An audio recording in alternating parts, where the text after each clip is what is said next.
Dali-dali siyang naglakad sa madilim na pasilyo papunta sa kwarto ng kanyang anak na si Filomena. Tahimik ang paligid. Walang ibang makikita kundi ang kaunting liwanag sa kwarto. Pumasok siya sa loob ng kwarto kung saan nakita niya ang anino ng kanyang anak. Ngunit nakakapagtaka na ang anino ay dahil hindi ito pangkaraniwan. Ilang sandali pa ang nakalipas ay naaninag na niya ang figurang nakikita niya. Dito na tumambad ang nilalang na noon lamang niya nakita sa buong buhay niya. Hi! Welcome sa SCP of the Philippines. Ito ang kasaysayan kung paano nagsimula ang SCP sa Philippines. Tinatayang panahon pa lamang ng mga Kastila ay may SCP na. At kung hindi mo pa alaman tungkol dito ay pinapayuhan kita na manood hanggang sa huli ng video na ito. Noong 1863 ay may mag-asawang nagngangalang Don Hidalgo at Doña Victoria na kapwa mestizo at mestisa noong panahon na yon. Kilala sila sa kanilang lugar sa probinsya ng Cavite. Bukod sa yaman at impluwensya, kilala ang mag-asawa sa galing sa pagkakaroon ng iba't ibang institusyon. Gayunpaman, hindi sila nabiyayaan ng anak sa hindi malamang kadahilanan. Isa sa libangan ni Don Hidalgo ay ang mangaso. Simula nang siya ay bata pa lamang ay nakahiligan na niya ang pangangaso sa gubat at bundok. Kaya naman nagtungo sila ng kanyang kasama sa bundok sa Cavite, ang bundok Sungay kung saan ngayon pa lamang nila mapupuntahan. Nagsimula na sila sa pangangaso hanggang sa laking gulat nila nang makakita sila ng isang babaeng sanggol na umiiyak sa gitna ng kabundukan. Inisip ni Don Hidalgo na baka may nag-iwan ng bata rito. Kahit mukhang imposible dahil ang bundok ay napakataas at masukal.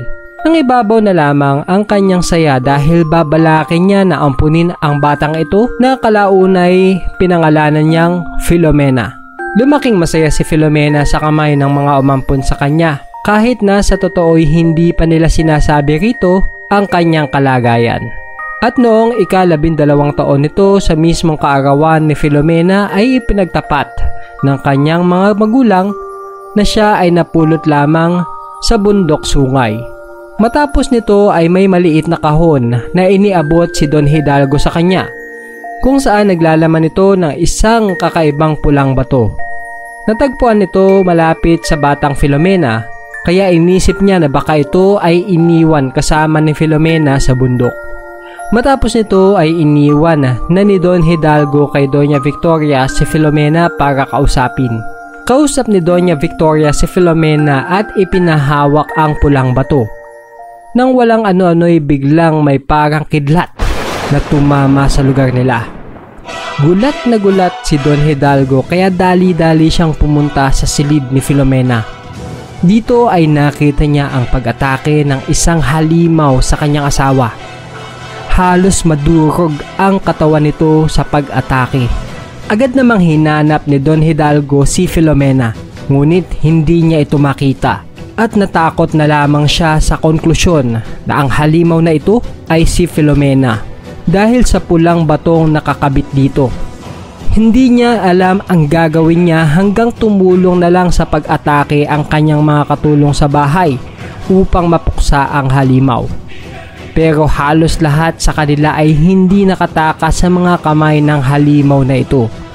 Kakaiba ang halimaw na ito dahil higit sa 2 ang kanyang kamay na kayang bumali ng mga buto.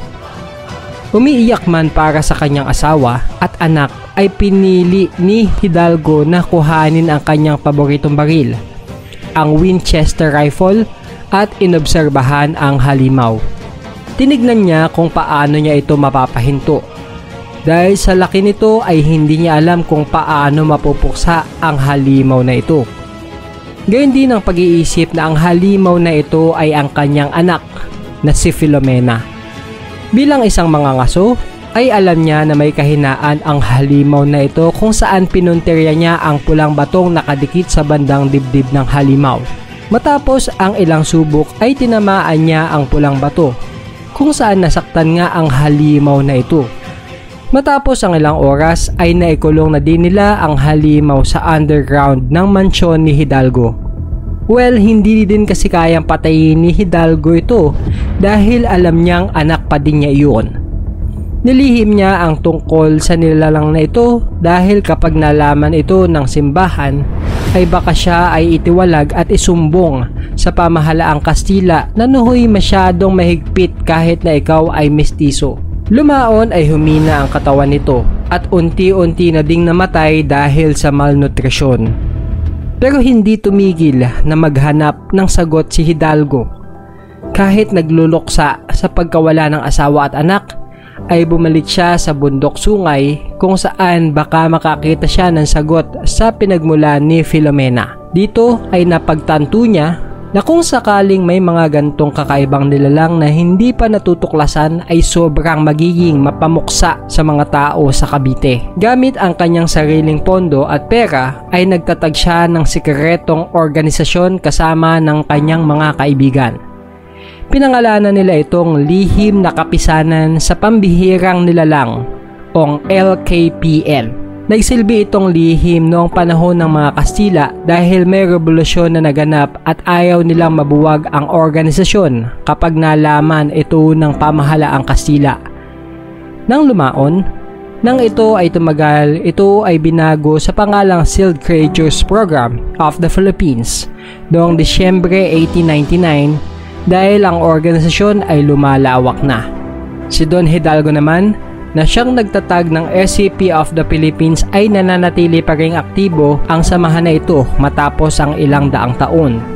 Nawala man si Don Hidalgo ay pinagpatuloy ng isang balaraw ang kanyang adhikain, si Dr. Acacia. Si Dr. Acacia ang kauna-unahang balaraw sa organisasyon na nagpapatakbo nito hanggang sa panahong kasalukuyan. Ngayon ay napakarami ng mga nilalang ang nahuhuli ng samahan. Maaari mong makita ang archives ng SCP Philippines sa website na nasa link sa ibaba.